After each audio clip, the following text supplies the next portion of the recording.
Hello, hello mga kabagis. Eto nga ang time na nakapunta kami ng SM Nova. Araw ng Sabado. Tama po, November 16 po ito. At isinama ko dito si Ate JM at saka si Kakonching. Ito nagpicture-picturean pa nga kami. And then napunta kami sa SM Appliances. At sa amin nga paglilibot, nakita ko itong Panasonic na ref. So nakita ko rin na ang tipid niya pala sa kuryente. At tama po, 23.10 lang oh. Ang energy consumption kada buwan. Ito na siguro ang sign para palitan ko na yung aking maliit na ref. Kaya naman ito nagpa-quotation ako kung magkakano, kung maliit or malaki yung aking bibilin. Tuloy ako na-excite at kinuwento kagad dito kay Papsi. Bahala na daw ako kung ano yung pipiliin ko basta medyo malaki na daw yung kukunin kong ref. Kaya naman kinabukasan after ng ensayo. So ayan. Dito kami ngayon sa SM Appliances. Sama ko sila. Para bumili ayun na nga kung ano yung nagustuhan kong ref kahapon, yun din yung bibilin ko ngayong gabi. At dahil galing kaming kapilya pare-pareho, kaya makakasama kami na pumunta dito sa SM Nova. Kasama pa nga namin si Teacher Mayo. Di ba? Very supportive talaga sila. So, after ng ilang sandali... Ano po? Saan i-scan? Ito, mag-scan nyo lang siya, ma'am. Then, nakaka-register na kayo doon. Magkakaroon kayo ng raffle entries. Okay. Sige, thank you. Ano pong premyo? Appliances. Talaga. Ayan na. Ano po ipapakita? Kailan po ito draw? Sa ano, ma'am? January 15. Sige po. Pagkatapos nga namin bumili ng ref, nagpunta kami sa... Oops, baka nahanap niyo yung binili kong ref. After 3 days ko pa pala yun, makukuha, i-deliver sa bahay. Number 39. Guys, 15 to 20 minutes. Okay. We are waiting. Ayan si Teacher May. Ayun ba, yung mga oily ang muka. Ayan. Kita May. Ayan. So, pagdiriwang to. Pagdiriwang. Ubusan ang hangang pa. Hanggang kaya? Yan. Gusto kumain. So, ayan. Tapos na po kami kumain sa Jollibee. Bye! Sarado na yung SM. Sarado ng mga stall. Oh. So, ayan. Na-excite ako sa Wednesday para ma-deliver yung ating bagong ref. So, unbox natin sa Wednesday. The next day. Hello, hello mga kabagi. So, ayan. Tayo ay tumayo na sa pagkakahiga at tayo ay gagawa naman ng maganda. So, ayusin muna natin itong paglalagyan natin ng ref. Since wala pa siya ngayon, ay kailangang i-move ko itong ayan, magbabawas tayo dito ng gamit para yung saksakan ng ref hindi magalaw. So, from dito, ililipat ko siya dito sa kabilang side para maluwag yung magiging lagayan ng ref. So, tara nang umpisahan na natin. Yan, umpisahan natin.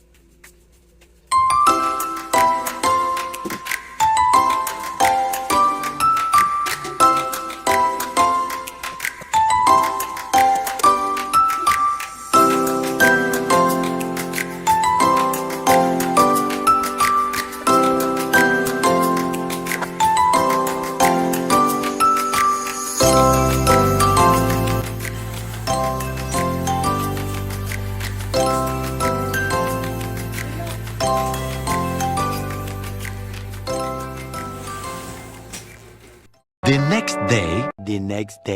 Na nga after ng 3 days, wala akong boses.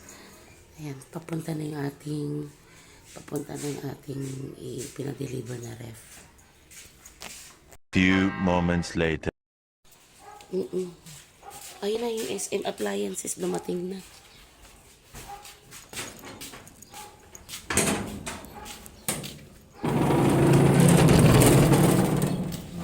Good morning! Ayan na yung ating order. Ayan, dumating na. Ayan, ang ating Panasonic.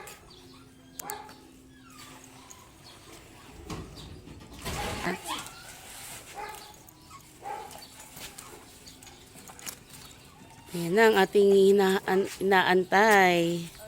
Ang dami niyo pang delivery ngayon pala, kuya. Ayan na.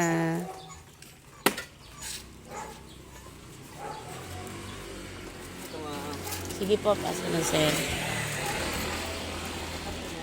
Ayan. Ching, alalahin mo, tulungan mo si kuya.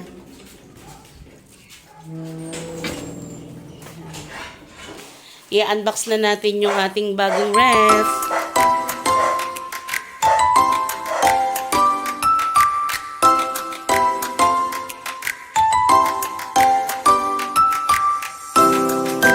Ako.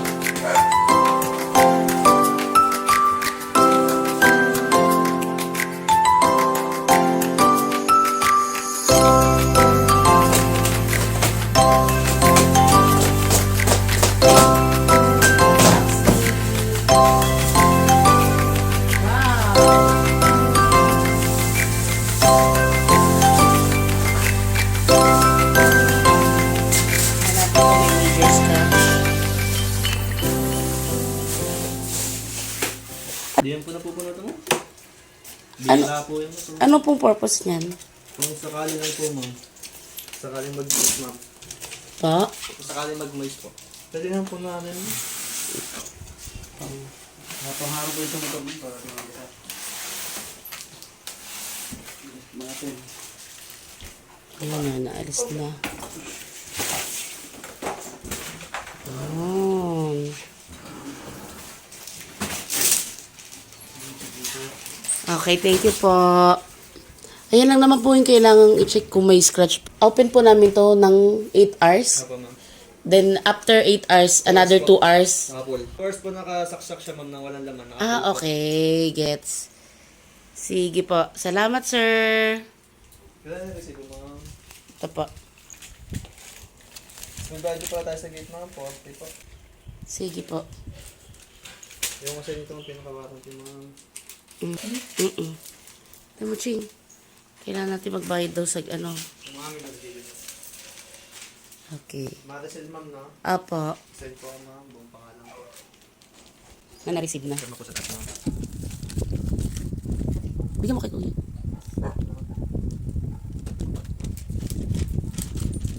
Pag-ano mo muna sila, Ching. Kasi soft drinks mo. Ano mo sila? Inom mo na kayong soft drinks, kuya. Alam niyo po ba kung bakit ito po yung aking napili? Kasi, andito yung mga katangian na hinahanap ko. Ito ay mataas, malaki. At kakasya na rito yung aking mga i-stock na mga karne na ipapamili sa palengke. Tapos, mga gulay. At maraming tubig. At pangalawa, no frost freezer na rin siya.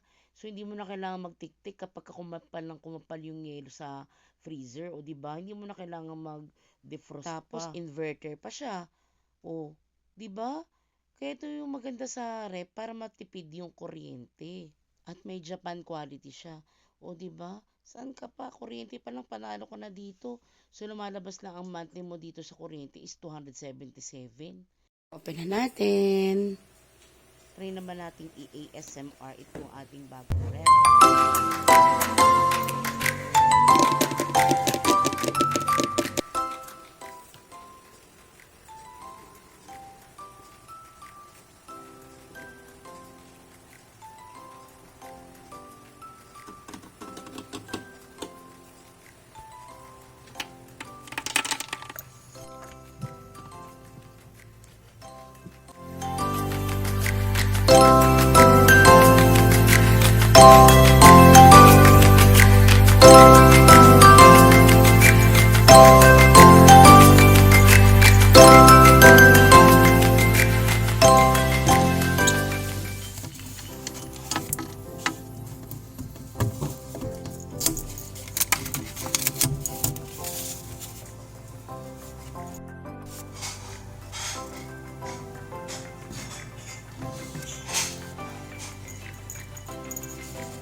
At eto nga, naudlot yung aking ASMR.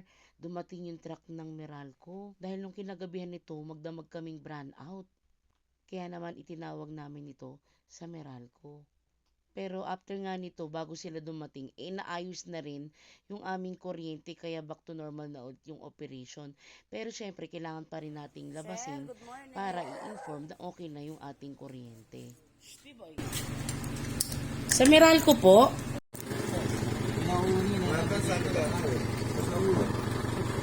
Thank you, sir. Sa inyo po. Thank you po. Tubig, sir. Tubig. Thank you po. Kaya naman, balik tayo sa ating ginagawa.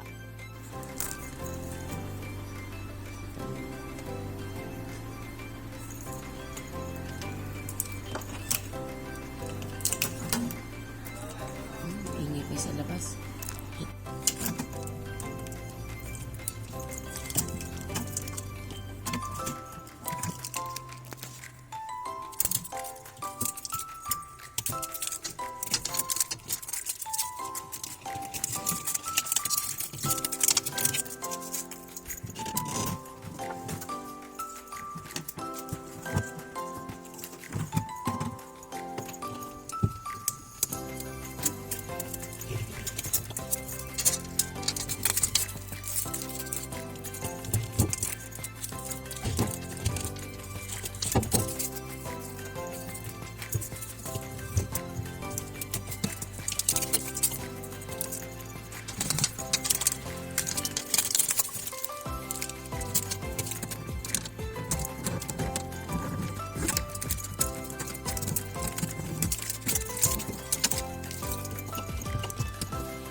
At sa ilang saglit na lang nito, natapos ko na rin yung pagtatanggal ng mga tape sa aming ref.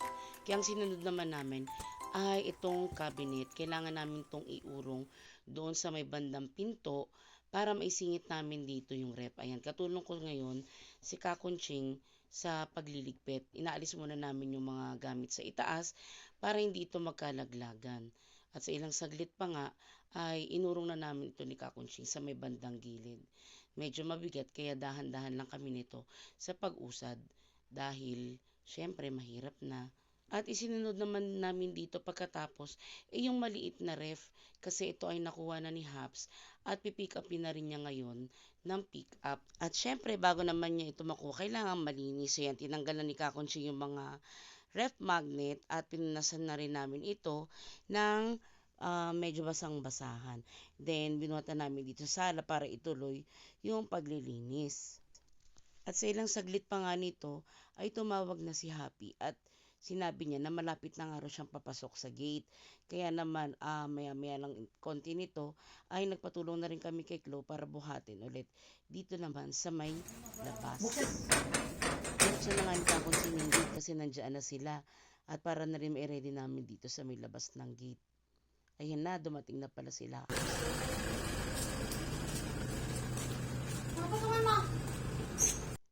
So, ayan na, tumulong na rin si Hap sa pagbuhat dito sa my pick up.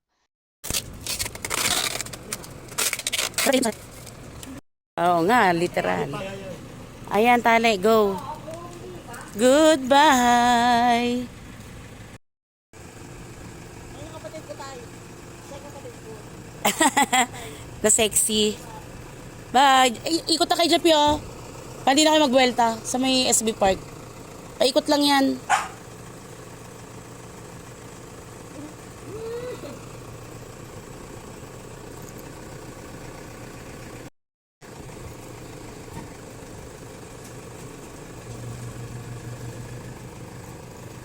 pagkatapos na bye! Umalis naman kami papuntang Kapilya dahil meron akong tupad nito ng 6:45 at kailangan pa namin magantay ng 8 oras. Ayan, after 8 hours na hindi namin siya ginamit, ayan, isasaksak na ni Kunching.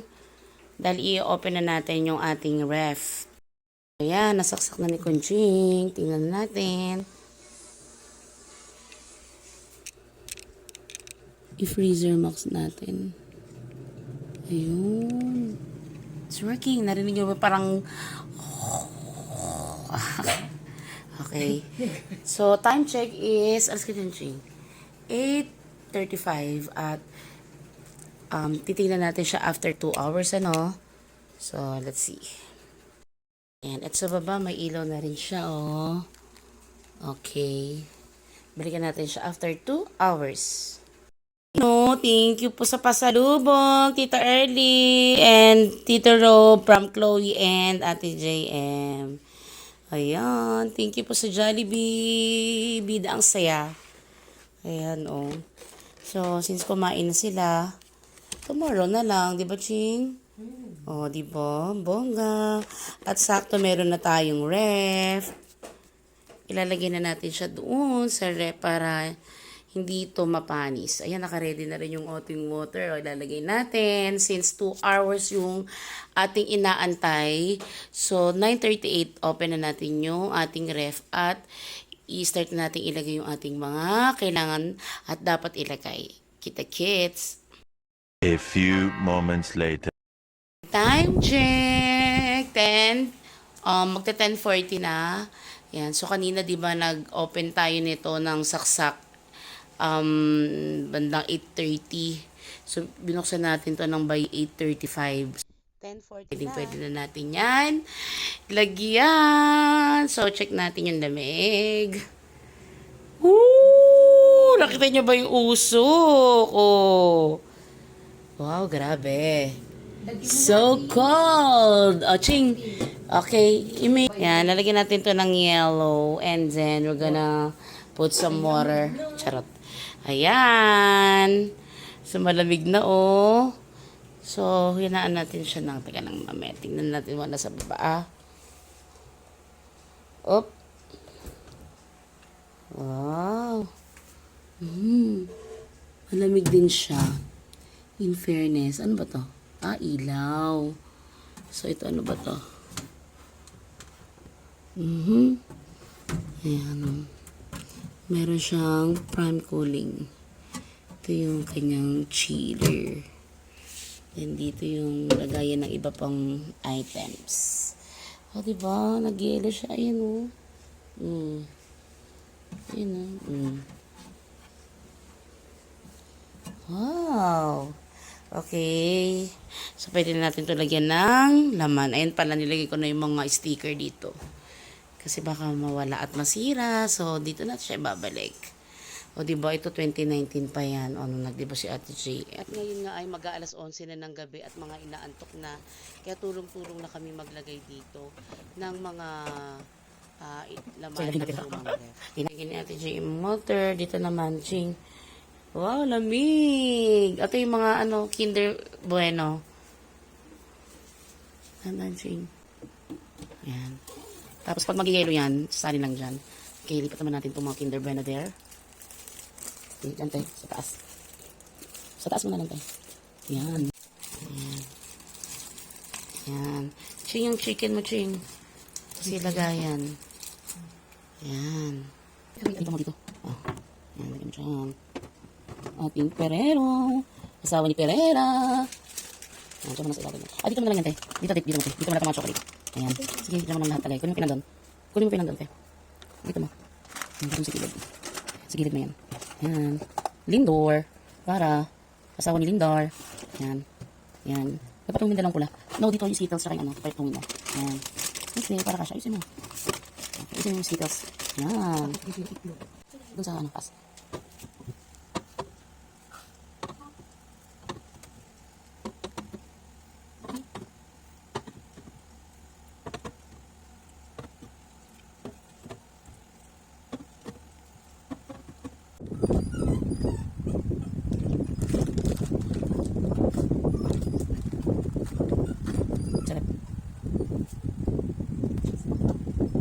Ay, doon na lang guys. Doon sa ilalim. Patayo. Ayan. Okay. Yan, dito mo lagi sa taas. Yan, lagyan mo siya. Ito, pickled yan. Ito? Ito sa baba.